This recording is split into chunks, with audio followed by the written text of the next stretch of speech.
બગસરાના પીઠડિયા ગામે 68મો વન મહોત્સવની પ્રાથમિક શાળા ખાતે ઉજવણી કરવામાં આવી।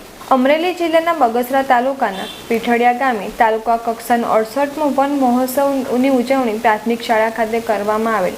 આ વન મહોત્સવ નુકસાન આયોજન વન વિભાગના રેન્જ ફોરેસ્ટ ઓફિસર મકવાણા તેમજ રાક્ષિયા તથા વન વિભાગની ટીમ દ્વારા કાર્યક્રમ બગસરાના પીઠડિયા ગામે યોજવામાં આવેલ, જેમાં 14,000 વૃક્ષના વૃક્ષારોપણ કરવા તેમજ આ તકે પ્રાથમિક શાળાના વિદ્યાર્થીઓએ સુંદર સાંસ્કૃતિક કાર્યક્રમ રાખવામાં આવેલ, તેમજ શાળાના વિદ્યાર્થીએ વૃક્ષો વિશે માહિતી આપેલ, તેમજ ગામના સરપંચ નાકરાણી દ્વારા આવેલ મહેમાનોની શબ્દોથી સ્વાગત કરાયું। આ કાર્યક્રમમાં મામલતદાર પ્રશાંત ભીંડી, હેપ તાલુકા વિકાસ અધિકારી ભરત જોશી સાહેબ, મેઘાણી સ્કૂલ આચાર્ય શેખવા સાહેબ, તાલુકા પંચાયત બગસરાના પ્રમુખ મુકેશ રાખોલિયા, સદસ્યો વિજયાબેન ડેડાણીયા, ગૌતમ વસાવા તેમજ ગામના પ્રથમ નાગરિક એવા નાકરાણી સ્કૂલના મેનેજમેન્ટ કમિટી વગેરે ઉપસ્થિત સફળતાપૂર્વક વન મહોત્સવ ઉજવાયો હોવાનું વન ફોરેસ્ટરે જણાવ્યું।